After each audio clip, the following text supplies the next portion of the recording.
बिस्मिल्लाहिर्रहमानिर्रहीम अस्सलामु अलैकुम रहमतुल्लाह। सुप्रीम कोर्ट ऑफ पाकिस्तान में फ़ौजी अदालतों के मतलब 2025 में जो सबसे अहम तरीन समाअत हो रही है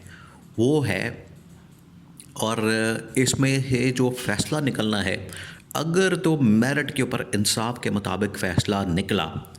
इंसाफ के मुताबिक बिल्कुल, अगर तो मेरिट के ऊपर ये फ़ैसला निकला तो इसमें कोई शक नहीं है कि ये जो इस वक्त फ़ौजी अदालतों की जानिब से ट्रायल किया गया है सिविलियंस का, ये उड़ जाएगा, उड़ जाएगा। अब ये हुकूमत और ख़ास तौर पर इस्टेब्लिशमेंट के लिए बहुत बड़ी परेशानी बन गई है, बहुत बड़ी परेशानी। उनको समझ नहीं आ रही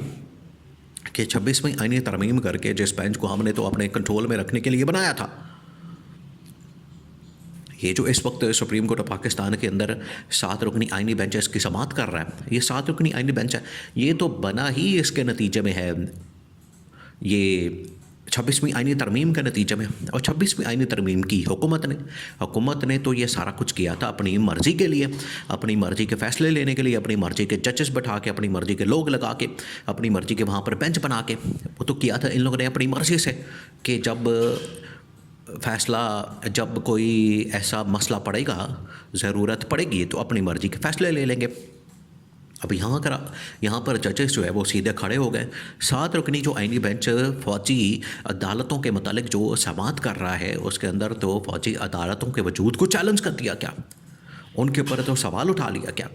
उनको तो इस वक्त सवालिया निशान के तौर पर प्रेजेंट किया जा रहा है कि ये किस तरह से हो सकता है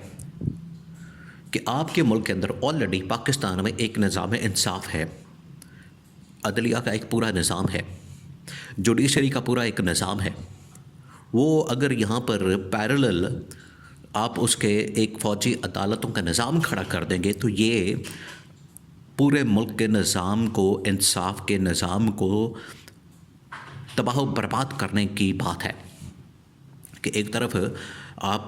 एटीसी कोर्ट भी बना चुके हैं, आप सिविलियन कोर्ट्स भी बना चुके हैं, सेशन कोर्ट से लेकर सुप्रीम कोर्ट ऑफ पाकिस्तान तक पूरा एक निज़ाम यहाँ पर मौजूद है। दरमियान में आप एक लुच्चा तलते हैं और फ़ौजी अदालतें बना देते हैं। तो इसके वजूद के ऊपर सबसे पहला सवाल किया गया कि किस आइन के तहत, कानून के तहत एटीसी के अंदर ये मुकदमात हैं अगर, और ये चल तो एटीसी के अंदर रहे थे, ये जितने पीटीआई के इनके लोगों के ऊपर जो 9 मई का मुकदमा डाला गया, ये सारे मुकदमात असल में चल रहे थे इधर एटीसी कोर्ट के अंदर, एंटी टेररिस्ट कोर्ट में, वो चाहे लाहौर के अंदर हो या इस्लामाबाद के अंदर हो, पिंडी के अंदर हो या किसी भी इलाके में, वो सारे के सारे मुकदमात तो वहाँ चल रहे थे। तो उन्होंने वहाँ पर जजेस ने सवाल किया कि जब एटीसी कोर्ट के अंदर मामला चल रहे हैं और दहशत गर्दों के मुकदमात भी एटीसी कोर्ट के अंदर चलते हैं, दहशत गर्दों के,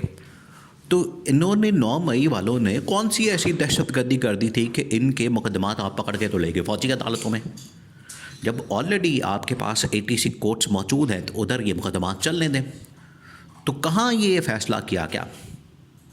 किस बुनियाद के ऊपर ये एटीसी कोर्ट ने फ़ैसला दिया कि हम ये केस नहीं सुनेंगे और मुकदमात आप उठाएं और ले जाएं इनको फ़ौजी अदालतों में।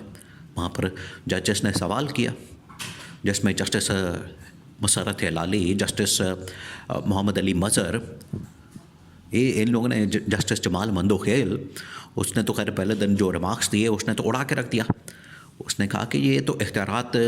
की जो तकसीम है, इख्तियारात देखिए रियासत 3 स्तूनों के ऊपर खड़ी होती है और उसके दरमियान इख्तियारात डिवाइड होते हैं। तो अगर आपने अदलिया को मुकम्मल तौर पर कंट्रोल में कर लिया है, एग्जीक्यूटिव यानी हुकूमत वक्त के, तो अदलिया तो फिर फारग हो गई है, तो आपने एक पिलर ही उड़ा दिया रियासत का। तो अब इसी की कंटिन्यूएशन है, तसलसल चल रहा है। और उसके अंदर कहा गया कि एटीसी कोर्ट ने कहाँ फ़ैसला दिया है कि इनको जो है आप फ़ौजी अदालतों के अंदर मुंतकिल करें, फ़ौजी अदालतों के अंदर ले जाएं और वहाँ पर यह मुकदमा चला दें। ये तो कहीं नहीं फ़ैसला दिया गया। फिर उन्होंने कहा कि इसका दायरा इख्तियार और दायरा समाअत, इसका भी कुछ पता नहीं लग रहा, कोई सिर मुँह नहीं है, कुछ पता नहीं, ना आगे ना पीछे। ये कैसे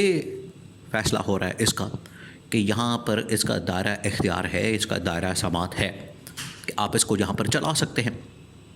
आप इसको मैनेज कर सकते हैं, आप इसके मुताबिक फ़ैसले कर सकते हैं। कि मिलिट्री कोर्ट से सिविलियंस के फ़ैसले किस तरह से हो रहे हैं, इसका दायरा इख्तियार और दायरा समात क्या है, ये किस तरह से फ़ैसला हो गया वहाँ पर,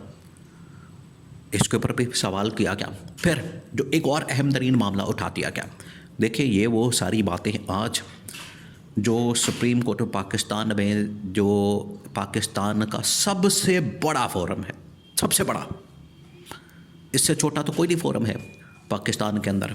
उस फोरम के ऊपर आज जो सवालात उठाए जा रहे हैं, ठीक यही सवाल इमरान खान ने भी उठाए थे।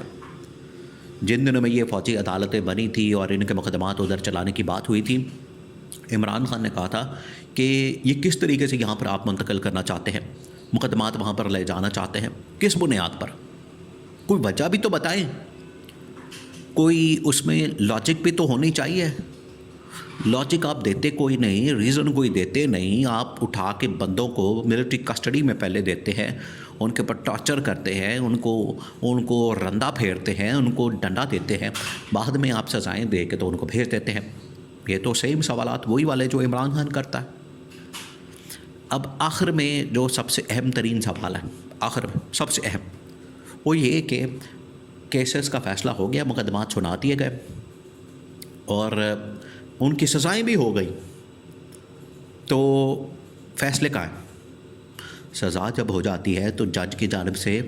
कोई 2-4 दिन बाद, मैक्सिमम 2-4 दिन लेता है जज, चलो जितना, अगर वाकई कोई बड़ा कामचोर किस्म का जज होगा वो हफ़्ता ले लेगा, 10 दिन ले लेगा, वो फ़ैसला सुना देता है, वो लिख के फ़ैसला ऑर्डर जारी कर देता है, कुछ 40 सफ़ों का, 50 सफ़ों का, 20 सफ़ों का, 25 सफ़ों का, जो भी उसकी सख्त होती है, जितनी उसकी अकल और समझ बूझ होती है। यहाँ तो फ़ैसला आया ही नहीं। यहाँ तो फ़ैसले के अंदर क्या, किस बुनियाद के ऊपर सज़ाएँ दी गई, लीगल ग्राउंड्स क्या थी, क्या मामला थे, किसी को कुछ पता ही नहीं, फ़ैसला तो आया ही नहीं है। ये सबसे बड़ा सवाल किया गया वहाँ पर। तो ये 2025 का सुप्रीम कोर्ट ऑफ पाकिस्तान में आईनी बेंच के सामने सबसे बड़ा केस लगा हुआ है, सबसे बड़ा। और अगर यहाँ से मेरिट के ऊपर, इंसाफ के ऊपर, ये बड़ा अहम मामला है, मेरिट अगर हो जाता है, इंसाफ हो जाता है, लोगों को यहाँ पर इंसाफ मिल जाता है, तो फिर इससे ये होगा कि यहाँ से लोगों को, या आप कह लें कि ये जो 9 मई के जितने मुल्ज़िमान को, या पूरा बयानिया है, पहले तो मुल्ज़िमान को छोड़ा जाए, उनको इंसाफ दिया जाए, और 2-2 साल जो इन लोगों ने ज़ुल्म और ज़्यादती का सामना किया, उसका अज़ाला किया जाए, और पूरा का पूरा 9 मई का बयानिया ही उड़ जाना है। तो हुकूमत और फ़ौज में इस वजह से बहुत ज़्यादा परेशानी पाई जाती है कि ये खाता खुल गया है।